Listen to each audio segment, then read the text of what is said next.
All these characters kill people for a living, so while Stolas' actions should be treated as wrong, he shouldn't be judged with real-life morality.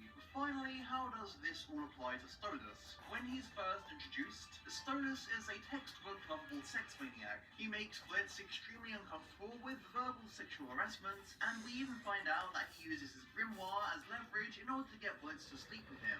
To make matters even worse, he did so while married to Stella. Arranged marriage or not, they had commitments to keep, and this was a shitty thing to do. However, it's all played for laughs, and Stolas, at the beginning, doesn't really face consequences for his actions. I mean, sure, it gets Blitz angry, and Stella yells at him for cheating, but this is all very clearly meant to be funny. Just as the show started off as a very simple, straightforward black comedy, rather than the dramedy it became, Stolas and even Blitz seem to have no real complexity to them. They're demons, the show is a black comedy, so being evil is just what you expect from them. It isn't until episode 2 where the show starts to play with our expectations for these characters. Stolas is dreadfully loved into marriage. We see in the past that he and Stella have never been that close, and whether it's because it was arranged or not, it's clear our lovely horny owl has become depressed as a result. He sings about how he thought love would be fun, and how he used to be bold, and how now the only thing worth living for anymore is his daughter. However, even his relationship with his daughter has had a strain put on it due to the constant fighting with his brother.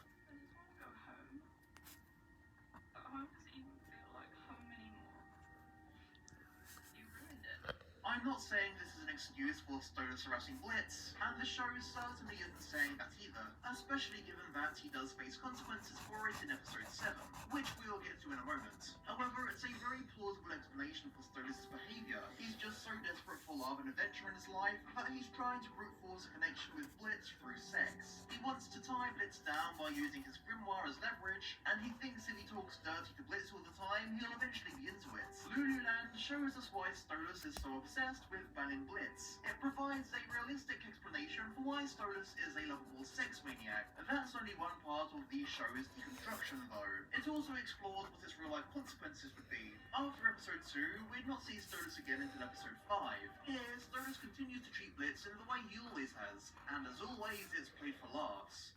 Good luck to you all, especially that sexy little one there. In episode 6, we'd even see some form of reciprocation for Stolas' feelings. Oh, please do. And Blitz made a move on him. However, this is most likely a knee-jerk reaction to hallucination Stolas, asking Blitz if he's afraid of loving people. And finally, in episode 7, we'd find out that Stolas wasn't as successful in his love quest as we'd thought. In this episode, Blitz is very cold and distant from Stolas. While it's obvious Blitz has feelings for him, evident by his hallucination from episode 6, and the photo he keeps of Stolas, it's quite clear from this scene that he never really planned on dating Stolas seriously. The reason for this? He says it quite explicitly. He doesn't think Stolas has any interest in him outside of wanting to bang. Stolas, don't act like what we have is anything but you wanting me to fuck you, okay? You make that really clear all the time. I personally love this moment because it recontextualizes the entire show, shedding a different light on all those times where Stolas made unsolicited sexual advances. Blitz didn't brush them off, they made him feel devalued as a love interest. This is the exact moment where the lovable sex maniac trope went from played straight to a true deconstruction. Like this video if you enjoyed it, subscribe for more Hell of a Boss content, and check out my socials in the description if you're interested. I love and appreciate those of you who made it to the end, and I hope to see you next time. Hello. Welcome to Five Nights at Freddy's sister location. We're going back. I've actually been looking forward to this one. I've been blasting through them. Haven't been beating them. I've been doing okay. I've been doing all right, but I have not been beating them. So I'm gonna wait until I hear if this is too loud or not, which I'm not 100% sure if it will be. I think I managed to balance my audio a little better. Slowly but surely, I'm becoming a professional streamer. But alas, cannot last. Hello, hi, welcome. Some of you may have been expecting this, and to be perfectly honest, I have been too.